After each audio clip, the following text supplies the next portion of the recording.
Hey, boys and girls. So, I hope that you're loving this story. I thought one of the most powerful lessons that we've learned from Bob so far is a great lesson to learn. And he was saying when we finished yesterday that he said dogs could care less about Dalmatians having spots or other dogs having wrinkles. He's saying he loves every dog he meets, and that's a good lesson for us to learn from Bob, just that we accept people for who they are, right? So here we go. A very handsome dog. Hi, Aunt Kenyani, Ruby calls. Once again, Ruby, says Kenyani. I'm not your aunt. I'm a primate, and you, my dear, are not. More's the pity. Now remember, Kenyani is Ivan's girlfriend, right? But if Ivan is my uncle, then you have to be my aunt, Ruby declares.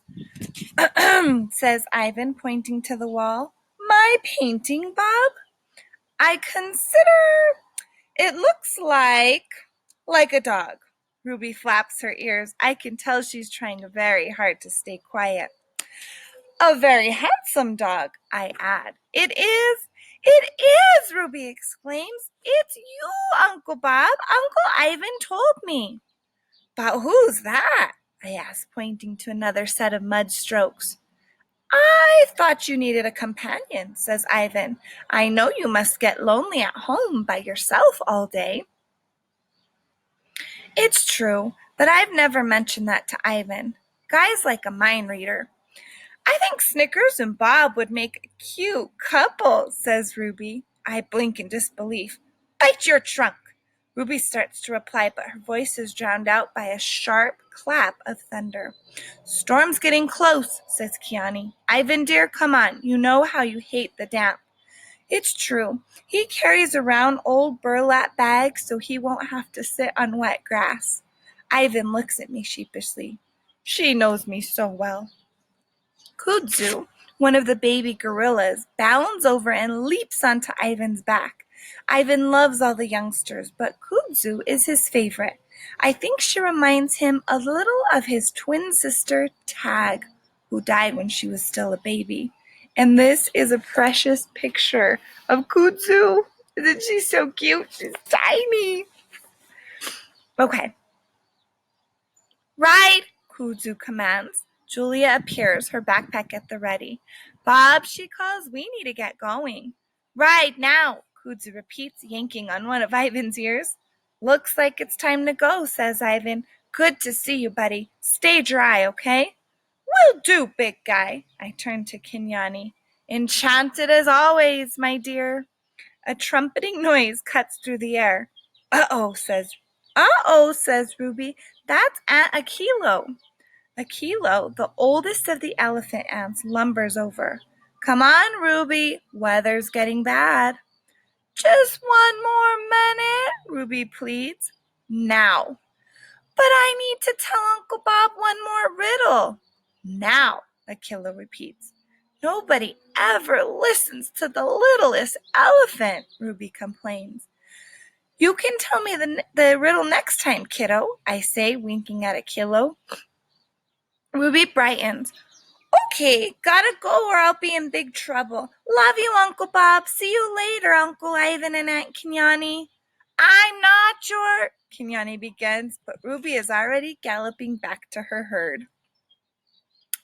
The beginning. So it's kind of interesting how the elephants are not the elephants, but all the animals, they're very aware of the storm and they're all preparing their babies and their husbands and whoever to get ready for the storm, right? The beginning. In the distance, thunder growls, long and low and not giving up. Reminds me of my stomach pre-breakfast. So Bob's stomach before he eats is going, brr, brr, it's hungry, right? I test the air. Weird. Something isn't right.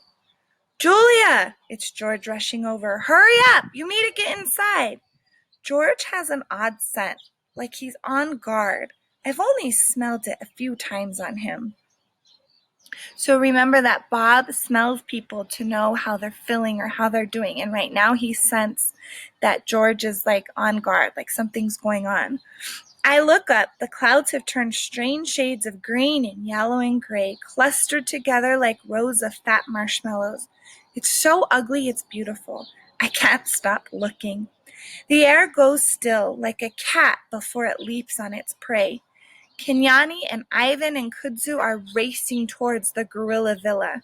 A fat raindrop hits my nose. It tastes wrong. How can rain taste dangerous? People are yelling, running, opening umbrellas, covering their heads with maps of the park. More drops. At the far end of the field, I can just make out a kilo herding Ruby along. Another drop, a dry one, like a pebble. "Hey-o!" George says. "Julia, now!" He grabs her hand. Rumbling, the sky boils and swirls. "Bob!" Julia calls. "Come on!"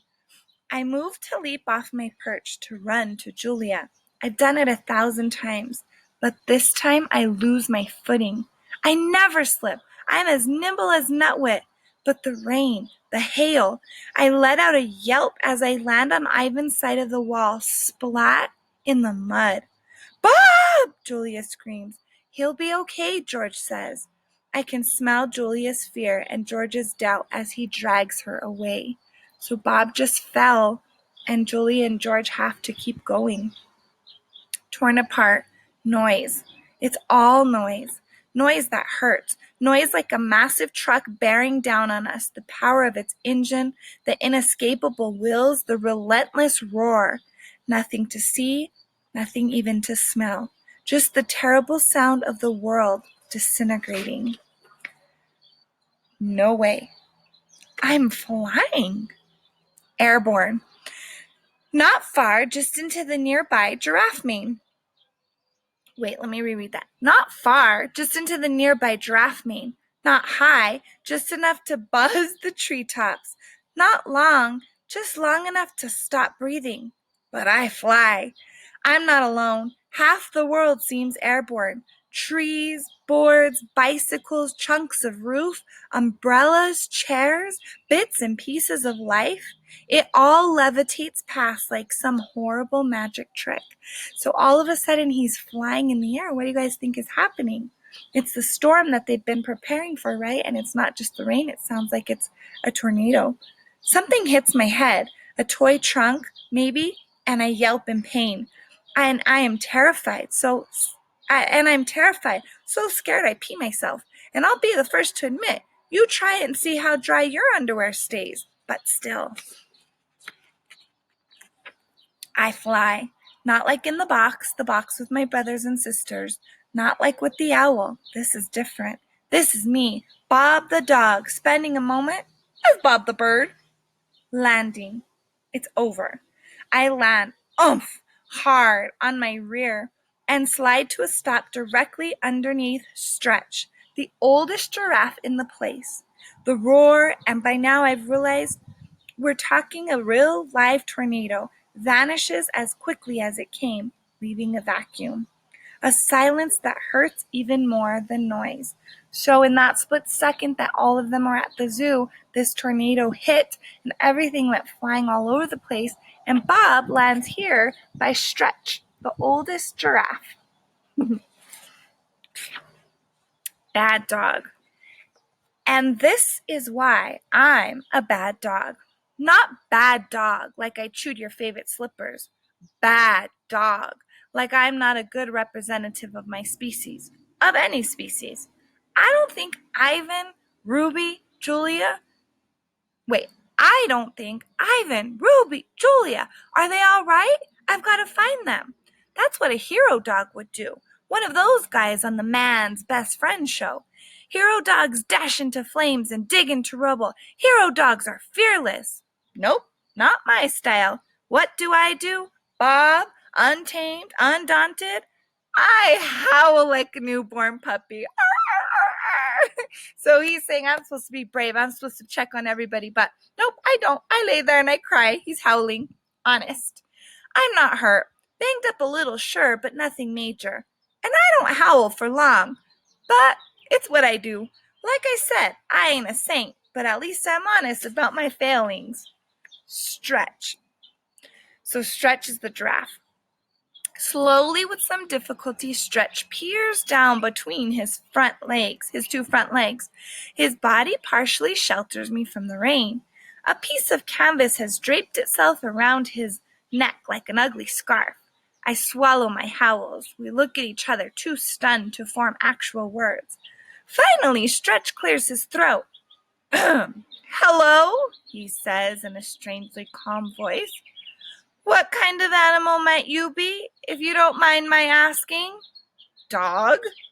"Didn't think you guys flew." "We don't, as a rule." I pick myself up, move out from under Stretch, and take in my surroundings. The pelting rain has slowed some, and the wind has dulled. "What was that?" Stretch asked, trying and failing to yank the canvas off his impressive neck. "Tornado, I think."